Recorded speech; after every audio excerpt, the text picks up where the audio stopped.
Welcome to The Lock Shop with Nielson and Hustler, powered by Coolbet Canada.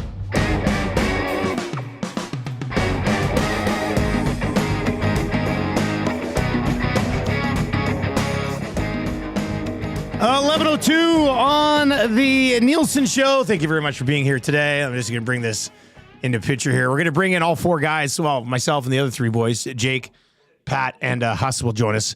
I know Huss, as a huge CFL fan like me, will really appreciate this. This is our CFL tampering window, which is the small window that teams get before free agency to try and woo people. So Nisku Glass, our partners in Nisku Glass, made this thing. And to be honest with you, the paint still smells fresh. So it's kind of heavy, too. There's I guess glass is heavy. I guess that's what you mix some wood in there with some glass, and all of a sudden it's pretty heavy. But that's a fun little bit that we're going to have moving forward on the Nielsen Show, riding shotgun today as well. Patty will be hopping on shortly. Jake will be ready to go here right away, and Huss will be joining us as well. I guess, Trev, you could set up a 3-shot. Pat said he's going to be a couple of minutes, so we can get that, and we can get everybody rolling there. If you're watching over on YouTube today, hammer the thumbs up for us. That would be great. Rip City Step says he's here for Hustler's reaction to the CFL tampering window. Well, we'll get into that. Huss, how you doing, buddy? I am doing well. I had a night last night, fellas. The rest. I'm not, dude. We had the greatest show here in the Peg, and are you guys familiar with Matt Riddle, the original bro? He the name sounds somewhat familiar. Yeah, he was a big deal. He was tag team champs with Randy Orton. But anyways, he's got this. The guy's ripped, and he was a UFC fighter. So he's a real dangerous dude. But his shtick is sort of this stoner party bro. Like, that's what he is, bro. And then the music hits. I've never met someone that was more authentic to their character in real life in my time on planet Earth than Matt Riddle last night. It was, an amazing show, and then got a chance to learn more. The fact that I said to Remus, now I have cashed a check in pro wrestling. I am in the business. Yeah, you're in the business. In the business. So it was a beautiful, beautiful time last night here with Peg. Had a great time, and now in a lot of ways I've been waiting to get to Friday. You know, the old waiting all week for Sunday night. I've been waiting all week to get to Friday. We've got the Jets and Kings tonight. Tomorrow, Jets Avalanche, and of course tomorrow, beginning in the afternoon, with the Chargers and Texans. 6 games for Super Wildcard weekend.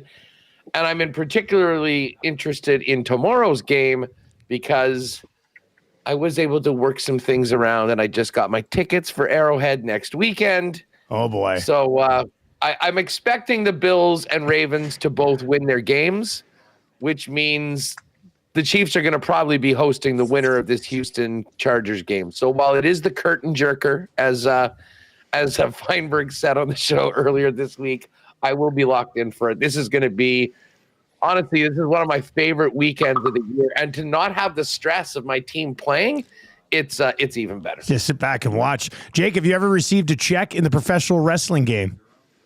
I have not. I was just going to say, Huss is like the Winnipeg Pat McAfee. The guy just does it all, man. Like, he does his daily show, and then at night, he's a wrestler.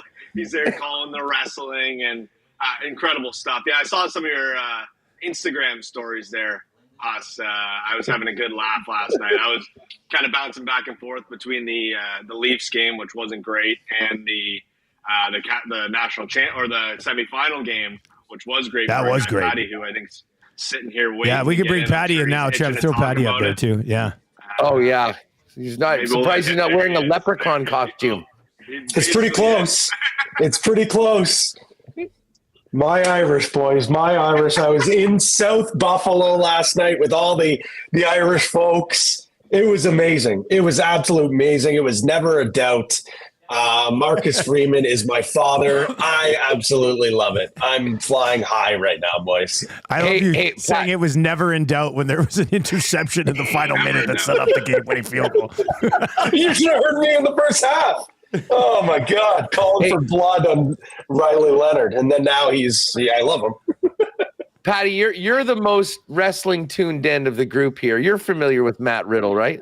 Dude, I was so shocked when I saw your Instagram story. I'm like, is that the bro himself, Matt Riddle? I saw no shoes, so I figured that has to be him. The guy always goes bare feet. What promotion was that? How the heck did he end up there? Is he that down bad that he's... No, I got to tell you, this new operation, I think it was their fourth show, this Wrestling United here in Winnipeg, they are operating at another level than most awesome. of the traditional indies around. And he came out, was great, completely sold out crowd. The entire show was amazing. But I mentioned to the guys, and it wouldn't resonate as much as you. His character, like the stoner, bro. Yeah. I've never met someone more authentic in real life to their character than the original bro last night. But I mean, man, you want to talk about a chill guy, down to earth? Like, we're at the bar afterwards. A bunch of the wrestlers are there, but there's a bunch of the marks and sort of the wrestling wonks that are there. He had time for all of them. And the pictures with everyone. It was a hilarious night, but I was tied up with that, and then Can obviously I following just get some new towels? what was happening in the Just get some new towels. Happening. I think room service. If you're listening on TuneIn or iHeart or at EdmontonSportsTalk.com right now, Patty is in a hotel and room service. Got just some new came. towels, boy. Yeah. Oh, we heard. How's the lotion supply after that game last night? Have you seen how good looking Marcus Freeman is? Not a lot of lotion left. Yeah, not a lot left there. My goodness. That's too funny. We're off the rails. Oh, that's Anyway, too good. Pat, I knew you would good. like that. It was good times last night, but we are here. The weekend, 6 games. Wait, before we get to the NFL, begins. I want to know what the boys think about Texas and Ohio State tonight, coming off of Notre Dame winning last night, boys. What's the play tonight? Is the number still 6?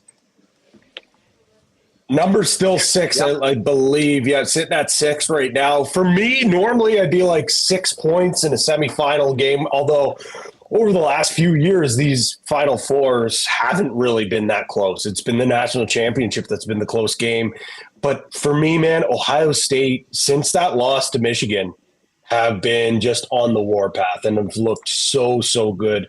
Texas does have a really, really good defense, which leads me to believe that maybe they'll be able to keep this close. Quinn Ewers, I know there's a lot of hype around him. There's actually a lot of talks that he might hit the transfer portal, and Notre Dame's one of the teams he could potentially end up at, which is crazy. Yeah, I thought I saw he was offered like $6 million to hit the transfer portal. Yeah, and there's multiple teams. Notre Dame, Marcus Freeman did say that they weren't going to go to the portal for a quarterback, but who knows what happens there. I don't know if he's really honestly worth all that much, to be quite honest. We saw Carson Beck is now headed to Miami. Like the new college world is so crazy. I don't know, like 6 normally in this spot, I'd be like, it's just too many points. It's going to be a close game, but Ohio State just looks like an absolute wagon right now. Jake, I don't know where you're leaning here, buddy. The thing is, I had a read on Notre Dame, Penn State since the line opened. I was all over Notre Dame. I thought they've been playing really good ball, and Penn State is known for not being able to win the big one. And once again, they proved it last night.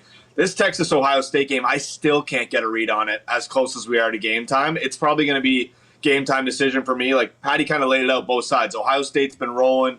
Texas has the talent.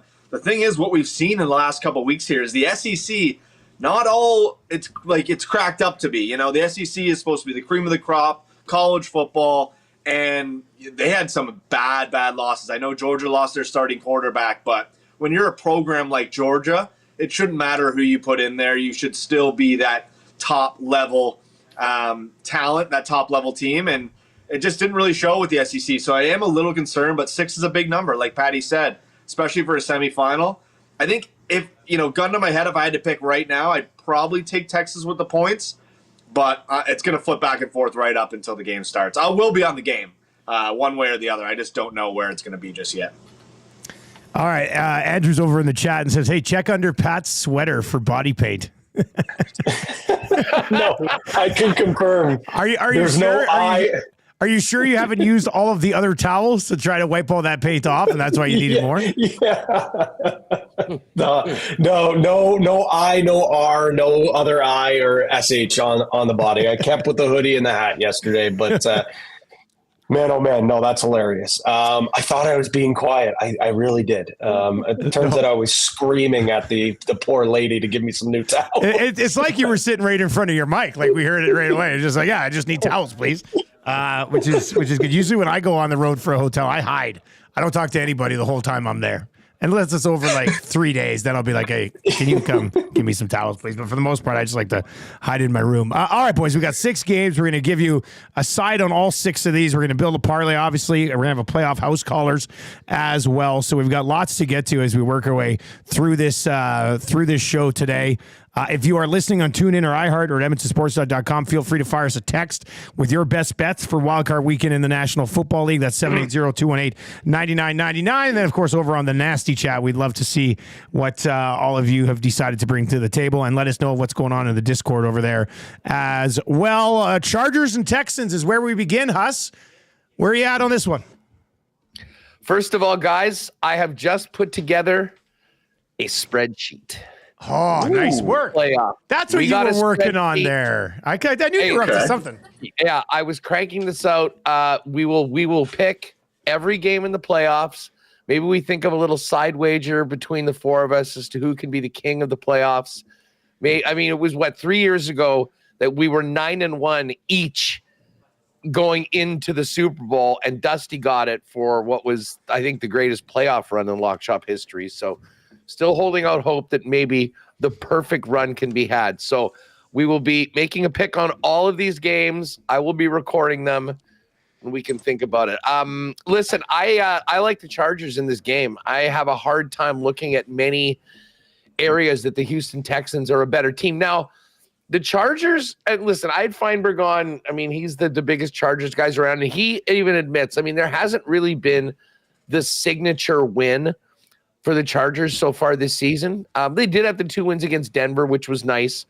But they sort of beat the teams that they should have beaten. And, they lost to some of the better teams. Well, guess what? Houston isn't that team.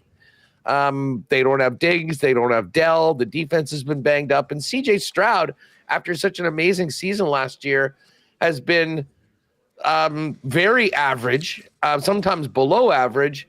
And if we're talking about the coaches, the quarterbacks, I see a big advantage on the Chargers side, and the coaches, I see a big advantage on the Chargers side. So despite the fact that they're playing on the road and we have to lay 3 points, I think the Chargers are the play.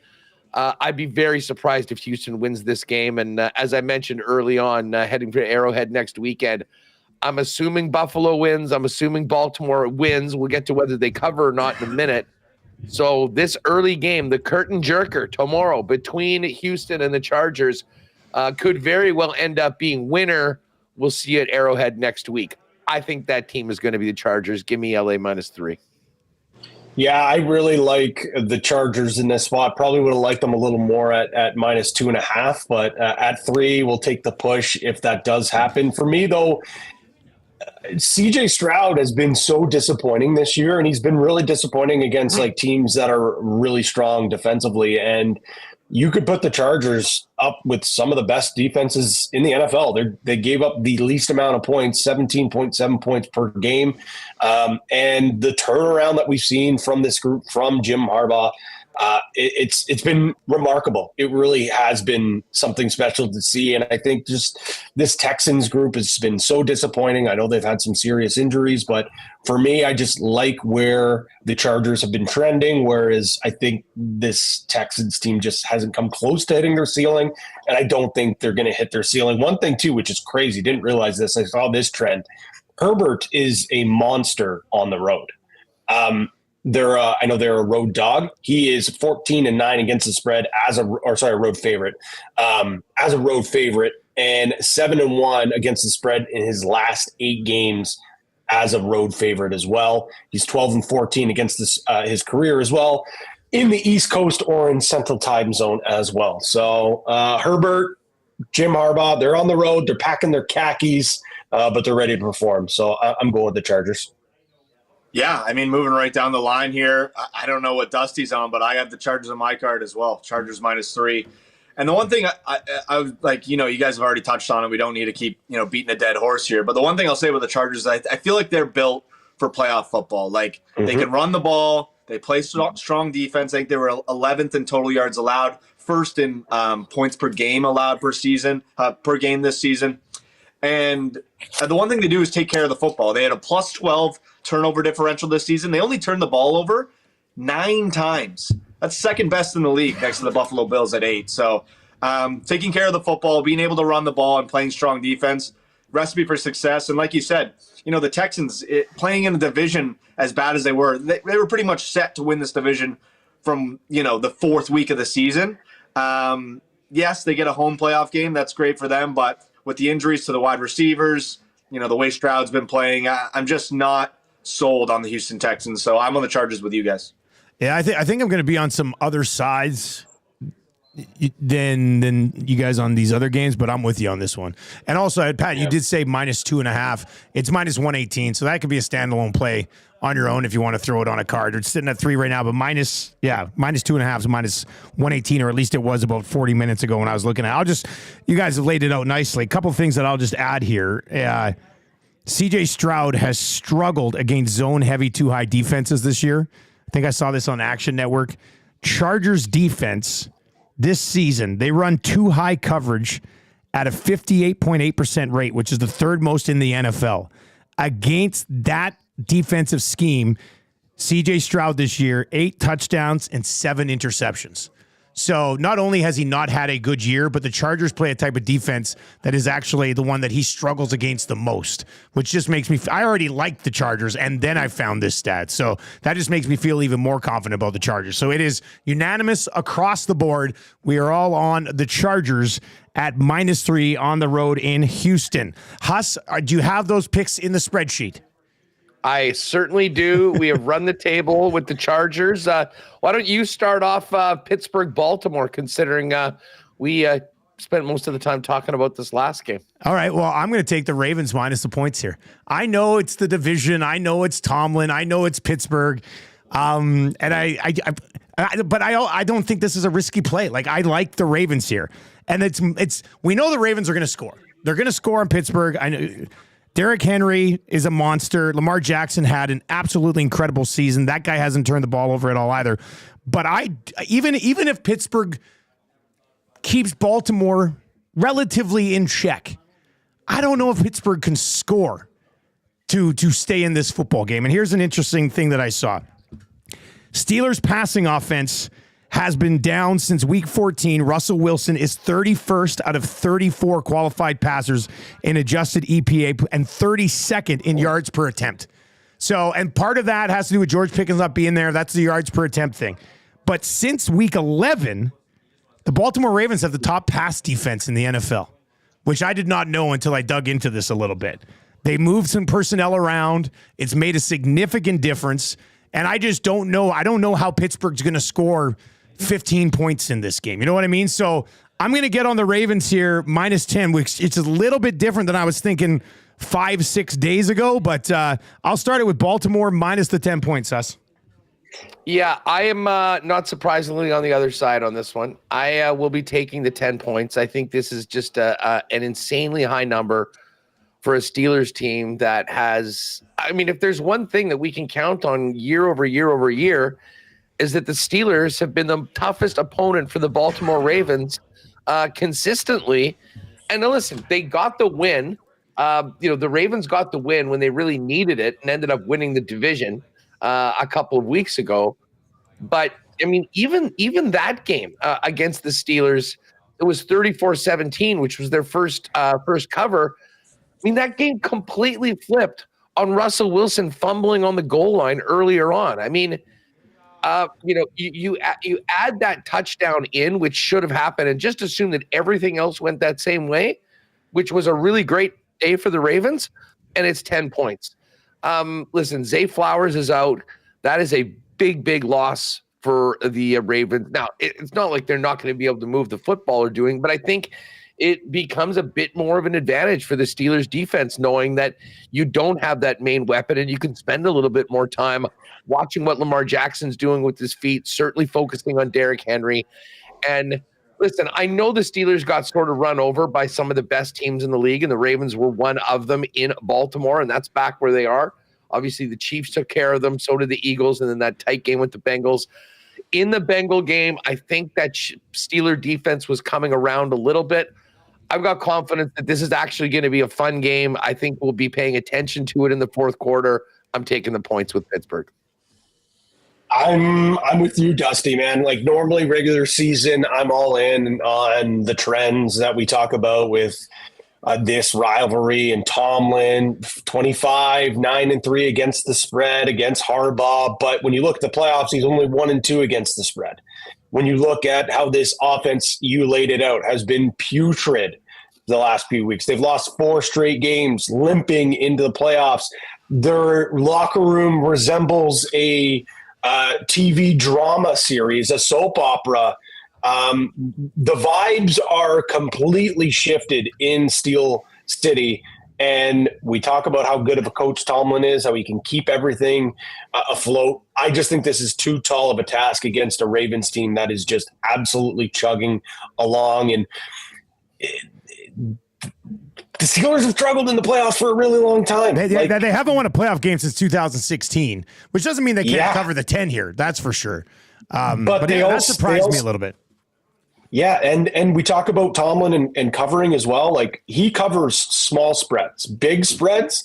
As a dog or 8 or more points, he's 1-8 straight up. Has only won that one game back in 2022. 7-9-1 against the spread of underdogs of 7 points or more, and have only won 3 of those games straight up. For me, it's just, I get it. There's the old adage, oh, this team gets paid to play too. I understand that. I just feel like right now the Ravens the Steelers are punching above their weight. If you asked me about this spread a few weeks ago, I'd be right with you, Huss. But just things are just crumbling inside that locker room with the Steelers right now. And I think the Ravens are on a warpath. Jake, listen, come out on this? I mean, it's gonna be a clean split, but I'll be honest. If this was regular season, I think this is a stay away game for me because it's the playoffs. Because we're picking everything, I'm gonna take the Steelers with the points. In this matchup, it has been the underdogs who tend to cover, but I do concern myself that it is the playoffs. Mike Tomlin, like Patty said, has not been great. I think he's failed to win and cover 5 straight playoff games, which is quite concerning. There was moments this season where we thought Pittsburgh looked really, really good. The defense looked good. They hit that gauntlet late in the season, lost 4 in a row to teams that were, a lot better than they were. And, it kind of, even the Bengals they lost to late in the season there. I know it was a must win, but it was kind of a must win for Pittsburgh. They would have set themselves up in a lot better spot going to Houston as opposed to going to Baltimore. We'll see. I think just the knowledge that Tomlin has of Harbaugh is enough to keep it inside the number, but I do not have a lot of faith in Pittsburgh winning this football game. It's just too many points for me. So I'm going to ride with Huss. I'll take Pitt, and we'll be a clean 2-2 split on this one. I will remind everybody, we are talking about playoff Lamar Jackson here. And I know Lamar, another MVP type season, he's 2-4 in the playoffs and 2-4 against the spread. So, has been far from a sure thing at this point in the year. You know what? Why don't we do this technique, Dusty? Okay. Why don't the guy that finishes does the last pick, like you did the last round, start it off. So, Jake, after being Patty? One more thing. The odds that you and Jake were going to be on the Steelers was like minus 1,500. I could have predicted that you guys were going to be. Couldn't even play that number. There's probably some predictable selections later on with some of these other games. So that'll be funny to see where it all ends up. But Jake started off with Denver +9 at Buffalo against the Bills. Yeah, I talked about too many points in the last one. I'm not talking about it here though. I'm riding with Patty and the Buffalo Bills. This was one of those years where people were like, oh, I don't know. The Bills are kind of on like a I guess, a down year, but more of like a transition year, I think they were calling it. Like, what can we expect from Buffalo? Well, they've had some statement wins. They had the statement win against Kansas City, which was huge for that team. Obviously, got to do it when it matters here in the playoffs.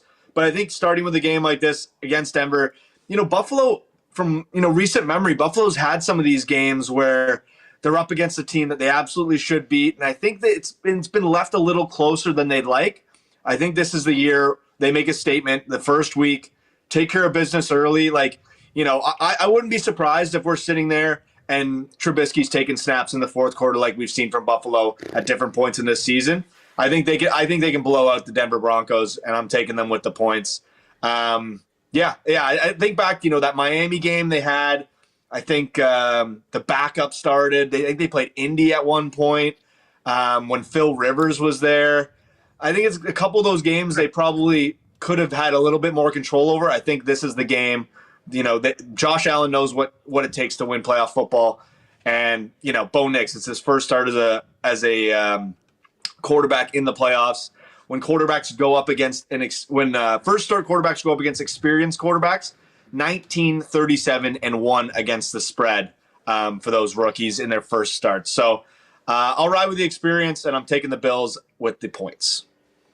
Dusty, where are you? I'm torn on this one. This was probably the most difficult one because I really want to take the Broncos plus the 9.5. Not that I think they're going to pull off the upset entirely, but Buffalo's pass defense hasn't been great as of late, and maybe there's a chance for Knicks to actually keep them close in that fashion. But then I'm just looking at Denver's last 10 and the Kansas City game, whatever.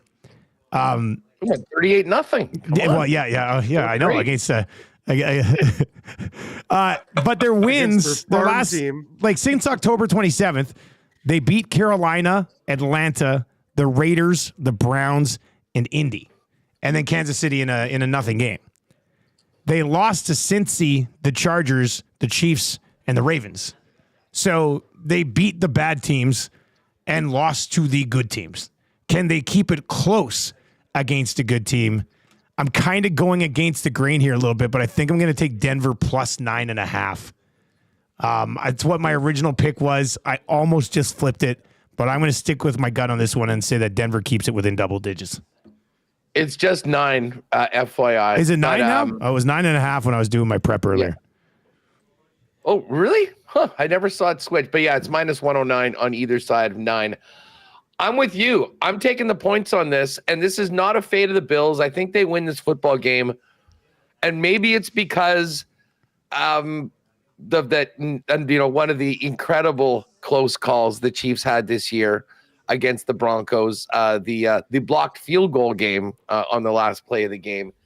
I actually really respect this Broncos defense. They're number 1 in the league in sacks. They get to the quarterback as well as any. And listen, that means something, especially against a guy like Josh Allen. I'm not sure that Josh will be able to freelance the way that he has in some of these games and, ran for 70, 80 yards and all over teams. And I think that's going to put a little bit more pressure on Josh throwing it. I mean, their secondary is legit. You got Surtain there, one of the best in the game. Yeah. Like, I do think that this is not going to be Buffalo getting the football and just steamrolling down the field every single time they have the ball. And you made a good point. I mean, the Buffalo defense has been good at times. They've also got absolutely torched at times right now. Since week 9, they're 32nd in the league in passing success rate allowed. So I don't think that's good. Yeah. I'm pretty sure there's 32 teams. Yeah. So that would be concerning. Listen, I think they get this win, but I got a lot of confidence that Sean Payton's going to come in with a game plan that's going to keep Denver in this football game. And I'll tell you what, I'm really impressed with Bo Nix. I don't want to be, but I'll give him credit. He's far better than what I expected he'd be this year. He's gotten better throughout the year. And this is a great opportunity, really, with nothing to lose, going into a place like Buffalo. I think it's Bills sort of by a touchdown or so. So I'm taking the 9. I'm not putting my stench on the Bills, so I'll take Broncos plus 9. And if I get the pick wrong, hey, that's great. My Bills rolled. But in all honesty, though, like, yeah, it's a lot. It is a ton of points. But the one thing I feel like there's this narrative with Josh Allen and the Bills that, like, with these big spreads that they just never cover and they've just barely eke out wins. Josh Allen's 13-9-2 against the spread as a favorite of 7.5 or more at home. So, yes, I know I'm kind of going against my pick, but that's just also because I don't want to mush them. So I think, though, that it's a pretty tricky matchup for the Broncos. So I, too, also do kind of believe it that this is going to be a closer game than what the odds makers believe it is. So I'll take the Broncos, and hopefully it's a win-win for me, or I lose my bet, and it means that the Bills just stomp the Broncos. Did you turn down your mic or something? You all of a sudden got really quiet as opposed to. Are you covering it with a towel? Maybe that's just me. I actually think I am properly connected to my actual microphone instead of my AirPods. I think that's. Oh, okay. Well, there you go. Well, it still sounds. Does it sound better? Does it sound better? I don't know. It sounds a little quieter, but it's still okay. I can juice up the volume a little more, or maybe talk closer to my mic. I think that's good. Could be on our end. Well, keep her rolling, Patty. You finished up that game. You lead off. Packers +5 at Eagles. Well, this is not great for me because everyone knows I am, along Huss, the number one Eagles hater on the planet. I'm going to take the Packers here. I think that the Packers have a chance to win this game outright. Do we know if Hurts is out of concussion protocol? Is he practicing? He is. He practiced yesterday. Yesterday. Okay. So okay. Yeah, still he's going to play. We know that. He's going to play. Still don't care. I think this one comes down to a field goal either way. So I think the Packers at +5. Again, this could just be my biased brain and refusing to believe that the Eagles are a good team.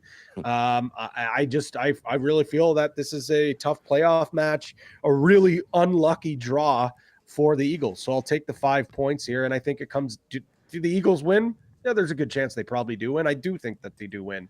But I think it comes down to a field goal. I think this is too many points.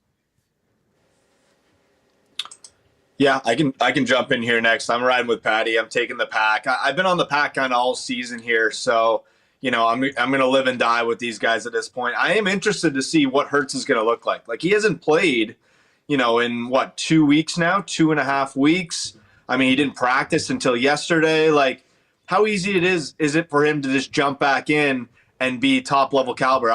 This is why I'm also kind of looking at maybe like a Packers first half play. I know that's not something we usually talk about. Not a bad idea though. To the spreads, but I'm thinking early on this could be, Packers with a bit of control. I think the Eagles will stay in this football game. I think the Eagles can absolutely win this football game. 5 is kind of that no man's land. I know Huss loves to talk about that like dead number area. That's kind of where 5 is.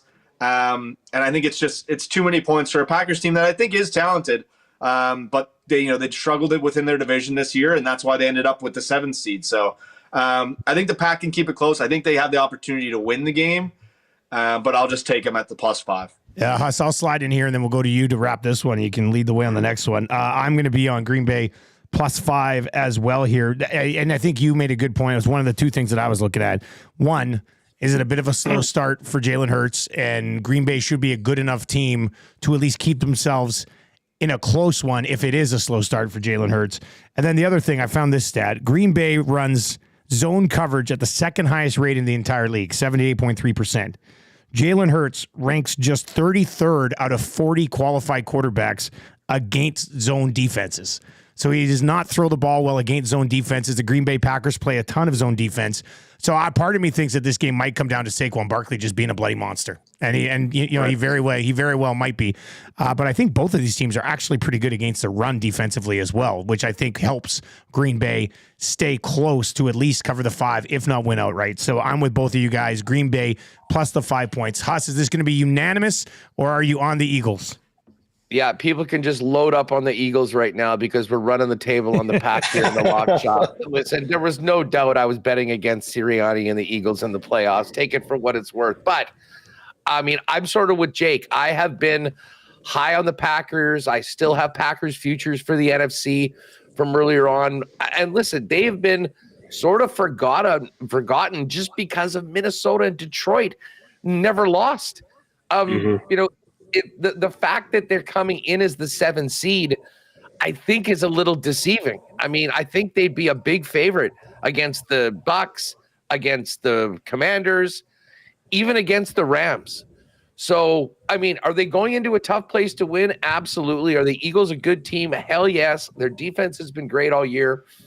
But to me, the fact of the matter is both of these quarterbacks are not at 100%. I'm very interested to see what we get out of Jalen Hurts. But I have a lot of confidence in Matt LaFleur. Matt LaFleur knows how to win football games. He will have a plan to keep his team in the game. And I'll tell you what, come the fourth quarter, if this game is close, I'll be riding with Jordan Love over Jalen Hurts. Now, Barkley is the X factor. Maybe they're able to really establish that run. And if they can run consistently early in the game, we're going to lose these bets. But I do have enough confidence in the Green Bay Packers that they'll be able to be in this game. I'm with Jake. I think they could win this game outright. Yep. I will definitely take the 5 with the Pack. Sorry, go ahead, bud. No, I was going to say, you mentioned LaFleur, and I think you're going to say the same thing. You're going to say the same thing. As a road underdog in a revenge spot, so a team he's already faced this season, 9-2 against the spread. He's covered in 7 straight. I don't know if you have another stat there, Patty. There's a ton of them. Yeah, there is. And there is a ton. And you talk about Sirianni against LaFleur. I have way more confidence in LaFleur, especially in the playoffs and in the wild card and divisional rounds. LaFleur is 4-1 against the spread, going 3-2 straight up. But those 2 losses have come by 3 points or less. Meaning, even if he loses, this thing's going to be close. 5 is such a stinky number. And Jake, I know you're probably sniffing that one out too, but like, I don't know, man. For me, I think it's the other way. I really do like the Packers here, and I probably do make this a money line play at some point throughout this weekend. All right, so let's move on. I guess that's me. Washington at Tampa. Commanders 3-point underdogs, Sunday nighter in Tampa against Baker and the Bucks. Washington's had an unbelievable season. This is a team that is playing with house money right now, and Jaden Daniels has been one of the great stories of this season. But there's one thing to have a great rookie year and surprise everyone. There's another thing to be, to really establish yourself as one of the elite quarterbacks, win football games, get another division, have a home game, and that is everything that Baker Mayfield has done. And listen, I've sort of gushed about Baker over the last, few weeks with what he's done, coming back from where they were, winning the division in the fashion that they did. This is a very dangerous football team, and I think they win this game. I would be very nervous for if I was the Lions or anybody. This is going to be such a tough out, I think, once we get going. Now, that's a conversation for later. As far as this game goes, the Washington run defense is so suspect. And I saw Dan Orlovsky break it down really well earlier this week. He said the Commanders have a huge challenge trying to take care of the Bucs counter run game. And I look at this, and I think this is going to be a big, big day for Bucky Irving. And if the Tampa Bay Buccaneers can start running the football well, that is just going to open up so much more for Baker Mayfield, who, frankly, even if it's not open for him, is going to still be slinging it. To me, this bet, and I'm taking Tampa -3, is confidence in the quarterback, the experience that Baker has. It's certainly not a fade of Jaden Daniels. Love the guy. He'll put up some points. It's going to be great experience for him. But to me, that Washington defense has some holes in it. I think they will be exposed. This is not like when I talk about the Green Bay Philly, and I often go down, if you've got a real tough decision, who's got the quarterback advantage? Who's got the coaching advantage? And we just talked about the Green Bay. I like LaFleur, and I like Jordan Love in that one. Like, Jaden Daniels deserves a lot of the benefit of the doubt. I'll still take Baker in this game. And I don't think there's any massive advantage on the coaching side. To me, this comes down to defense. And hey, home cooking ain't bad either. Give me the Bucs -3 get things going for our fifth pick. Patty, where are you at on this one? Jake, what was the stat? What was that trend you could throw out there? Rookie quarterback against a quarterback that has experience. Sorry. I didn't explain it that well before. So quarterbacks making their first playoff start in games against QBs with playoff experience are 19, 37, and 1 against the spread over the last 22 years. And I know Baker isn't oozing with playoff success or playoff experience. He's played in 4 games. He's got a passer rating over 100, and he's got a 10 touchdown to 3 interception ratio in those 4 playoff games. And he's got an above 500 playoff cover rate. How the hell could I be banging the drum of this Buccaneers team, of this Baker Mayfield train that I was riding all season long, saying the Falcons are frauds, just wait, give them time, they're going to blow it. The bookmakers are stupid. They shouldn't be favorites to win this division. And then at the chance to ride them through the playoffs, jump off them, it would be disingenuous. I have no choice but to ride with the Buccaneers. But I feel great about it, and I think that this is going to be a great game. I'm kind of stoked that it's a nightcap because I do think it's going to be such a fun game to watch. So I'll take the Buccaneers -3 here, and they'll probably appear on a moneyline parlay somewhere as well. Yeah, I guess I can jump in here. I'm going to take the Bucs as well. I don't know where Dusty's at, but we have a partner parlay coming together pretty nicely, depending on where these next couple picks go. But Baker's a gamer, and we talked about it. These less experienced QBs, I think playoff experience matters. Huss mentioned it. Washington is playing with house money, so it's not a concern whether they win or lose. I don't know if that benefits Daniels or not. But Baker's not going out there to lose at home to a rookie QB. I also like the over in this game. I know we stick to sides, but love the over. It's the biggest total on the board. I think there's a reason why the NFL scheduled this for the Sunday night game. Keep that in mind. There's a reason why this game is where it's at. Both these guys, when we're talking about the over, I know we don't usually talk totals, but Baker 12-5 to the over when he starts this season. Daniels 11-6 to the over in his starts. So those are 2 of the best marks by quarterbacks in the league this season. I like the over. I'll take the Bucs as well, and we'll see what Dusty has to say. Well, boys, it will not be unanimous. I'm going to continue. Look, this is the guy who delivered me a Spite League championship. I can't turn on him right now. Yeah. Now, and you know what, Jake? You got that stat about rookie quarterbacks, and I'll have to tell you, 19 of them have won a game. And how many of them were as good as Jaden Daniels? Let's just be honest. Not many, because we haven't seen many rookie quarterbacks as good as Jaden Daniels. They won 5 in a row down the stretch to get into this thing. And the one game that really stands out, and I know Jalen Hurts got hurt in it, but everybody was talking about the Eagles' defense. And nobody scored more than 20 points on the Eagles' defense since the beginning of November. Nobody. The Ravens put up 20. Jaden Daniels went out and hung 36 on an Eagles defense that supposedly was the best in the league for the last month and a half. So can he do something similar against the Bucs? I don't know why not. Now to add on top of this, and look, and I'm not even fading the Bucs here. I like Baker Mayfield too. If the Bucs win this game, I'm going to be fine with it. But the Bucs, 23rd against the pass this season. They play single high coverage at the 6th highest rate, and cover 3 coverage at the highest rate.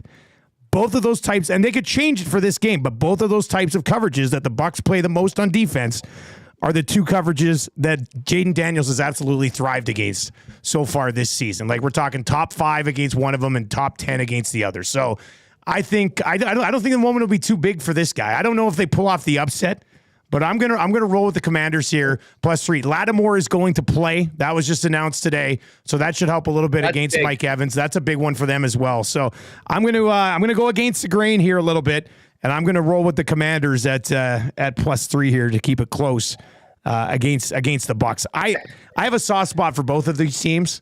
I'd like to see them both advance somehow, but I'll ride with the Commanders on this one to cover the 3. You know what? One thing on that, I'm just looking. Bucky Irving, wow, his rushing total 87.5. That's a big number to jump on the over. But I wouldn't be surprised, and this is Dusty. Obviously, Dusty won't be in on this. But if you are a Tampa bettor like we are, don't be surprised if right off the start of the game, Jaden Daniels gets the ball and the Commanders go down and go up 7.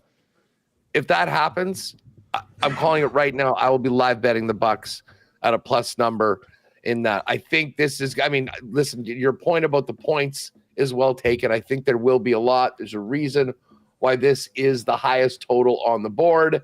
And I think we'll probably will get there, but I'm not going to be phased. Much like the game last week. I mean, sometimes Tampa will have a slower start. They'll get there at the end. You know, one more quick thing that I want to add on the Bucs.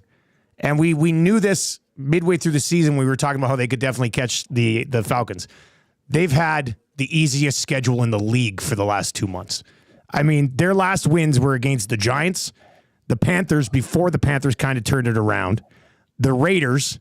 They beat the Chargers very nicely in Los Angeles, 40-17. Lost to the Cowboys.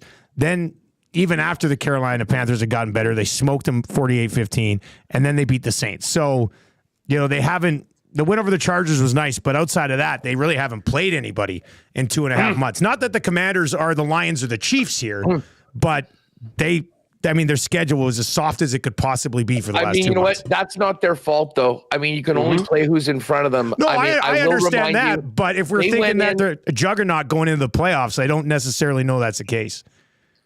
Hey, they went into Detroit and beat the Lions. They beat the Eagles. They're the only team to beat the top 2 seeds in the NFC. And even in that little losing streak that they had, where they lost to the Chiefs and the Niners and the Ravens and the Falcons, every one of those games were like a razor thin margin. They could have easily come out of that 2-2 instead of 0-4. And credit to them for getting the wins that they did. So I don't know. We'll see what happens. This is going to be a real fun one. Now, Dusty, you start off with Minnesota, LA, the Rams. People will notice that this line has moved from 1 to 2.5 because the game has been moved to Arizona. I actually just got a text from my buddy Greg, who I'm going to the Chiefs game with. He's like, I just found flights from Fargo to Arizona on Monday when we're coming back. So I don't know whether that's going to happen, but it will be a neutral site game. I think you'll probably see some Viking fans making some last-minute trips down there. It won't quite be like what's going on at SoFi. And Dusty, let's face it, this Rams organization and team are dealing with something a lot bigger than a football game, even with the playoffs right now. Really interesting as to how this might affect their preparation, just their mindset. But where are you at right now on this one, now that the Vikings are 2.5-point favorites on a neutral field? Look, I was going to be on the Rams anyway, so I'll take the extra 1.5. And I'll roll with Matthew Stafford in clutch moments against Sam Darnold. I know Sam Darnold's had a tremendous season, but Matthew Stafford has been there and done that in the playoffs. They already beat the Minnesota Vikings this year. I'm on the Rams plus 2.5 here, and we'll move along and get the rest of the picks because we got like 5 minutes. I want to do house callers here too, and we got to get the parlay. So I'm on the Rams plus 2.5. Give me the Vikings. I kind of, at this point, I mean, speaking of being pot committed, I've been riding with them all year long. Obviously, it was a disappointing game last week, but I'll tell you what, if Darnold had a dud in the bag, get it out before the playoffs. I think this will, I'm hoping this is going to make them even more prepared to avoid what happened. He was just off last week. He'll have to be much better. The Rams do scare me. I mean, from a Vikings perspective, I think they're a team that, frankly, could beat anybody. Like if you told me that were the team that was going to go on a run, I could believe it. Incredible coach, Super Bowl winning quarterback, good weapons. But I still really do think that overall the Vikings as a team are better. I think they find a way to win this game, and it would be an absolute shame after getting to 14-2 if they lost 2 quick games and then were done and finished the season beating everyone, but having 2 losses to Detroit, 2 losses to the Rams. So even with the number moving, obviously I think the change of venue probably is a positive for the Vikings. I will take Minnesota. Patty, what about you? You bring up a great point about the distractions and the preparation for any other coach besides Sean McVay. Like this guy always has this team prepared. In fact, in night games, he's 21-19-2 against the spread. When it's a short rested game at night, he's 8-4 against the spread. When it's extended rest, it's just 10-13-2. I think they're going to be playing motivated for their community. They're going to have a chip on their shoulder. And to be quite honest, if you asked me about this game 2 weeks ago, I'd probably be leaning Vikings. But that performance in that spot, it really felt like Sam Darnold looked like the Sam Darnold of past. He was seeing ghosts. And I know maybe it was just his worst game of the year and he looked off and will have a bounce back.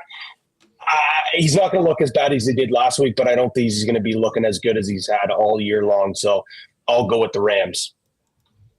Yeah, I'll finish it off. I'm going to take the Rams as well, plus 2.5. I don't have to go deep in it. You guys have broken it down pretty good. But since 2018, Super Bowl winning QBs are 14-4 against the spread as an underdog in the playoffs. So I'll ride with the guy who's got experience. I'm fading all three of the QBs with no playoff experience. I'm sure one will cover, one might win, but I'll stick with the trend that you got to have at least a game under your belt to kind of get into that different style of football, the playoff style of football. So I'll take the Rams as well, and we can build something out. I have an idea for the parlay. Okay, I was going to say, you guys have been charting this. What's the parlay look like? What are we on that's very similar? So here's a thought. I think Chargers is for sure a play. Yeah. We're all on it. Packers for sure a play.